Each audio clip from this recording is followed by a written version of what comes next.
salaamaaleykum mbokki internet yi daleen ak jaam ci Sen Sport 221. FC Barcelone dal dinay am ndam ci match bi mu doon am digganteem ak Leganés muy match boo xamante ni nag jafe woon na ci ñoom lool de benn biit ci dara gannaaw bi nga xamee ni kat dañoo dugal contre seeni camp ñoom waa Leganés nga Barça ak Leganés kat dañoo am jaar-jaar ndax bi ñuy dooree saison bi ci match aller yi Leganés dafa fekki woon Barça dal di koy dóor loolu nag waraloon tey jile wala ñi di waa Barça jëloon match bi voilà ak ñaari loxo maanaam caaxaane wuñu ko woon te nag jamono bi ñàkk match arrangé wu leen donte ne ñoo ngi jiitu waaye nag ngir gars yi dab leen nekk na loo xam ne dina door jur jafe-jafe di dal di xajamal loolu nga xam ne ñu ngi koy xemmem wala di ko gént ci jamono bi muy loolu ñu tuddee treble voilà maanaam def daal li ñu tuddee triplé gagné ñetti coupe loolu nekk loo xam ne jamono bii ba léegi mën na nekk ndax Barcelone mu ngi wéy di jiitu gannaaw ndam li mu am tey ji ci kanamu Leganés benn bal ci dara match ba jëfe woon na lool ku gis score bi di nga ko xam comme ni ma leen ko waxee benn but la contre seeni camp Leganés nag amoon taxawaay bu am solo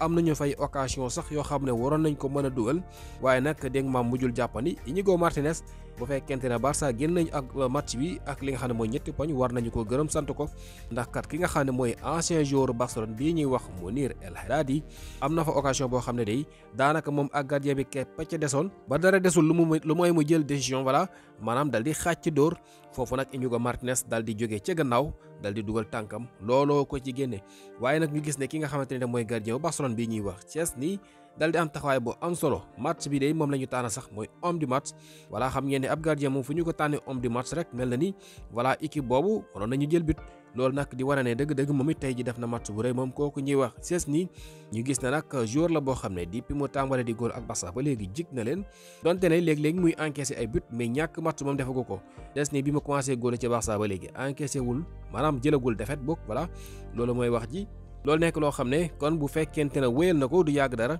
Barça dina nekk li nga xam ne mooy champion foofu la nga xam ne mooy ci Espagne ndax bu ñu ñàkkul li nga xam ne mooy benn match ci des ci saison bi kenn mënul tax ba duñu gagné championnat bi kon loolu mooy li nga xamante ne ba tey jii ñoo ngay wéy di ko gëm voilà kon loolu mooy ndam li ñu am di xaar ñi nga xamante ñoo di seeni rival nga xam ne war nañu génn ni ki suba ku ci mel Real Madrid war na jouer moom diggante maak Alaves waaye nag ci match boobu ba tey Barcelone doon jouer tey ji ñu gis ne am na ci li nga xam ne mooy bànneex waaye it am na ci loo xam ne xëy na jafe-jafe la ndax ki nga xam ne mooy Alejandro Balde dafa génn ci match ba yeggali ko dafa am li nga xam ne mooy blessure gaañu boobu nga xam ne nag dal na koy am jamono bi jur na njàqare am na nag yenn kay di xibaar yuy gaawatu di xam la ne lu mu gàtt ñaari semaine dina ko toog balaa muy dellu si waaye loola nag dégg nga maam xëy na dinañu ko xam bu ñu defee li nga xam ne mooy saytu ko ba noppi dinañu ko saytu voilà maam def loolu ñu tuddee ay test xool ba xam blessure ba ana naka la toll ak ñaata temps la koy jël loolu xëy na dinañ ci dal di dellu si waat waaye daal blessé na te nag yeggalul sax li nga xam ne mooy premier mi-temps bi moom kooku di Alejandro Balde.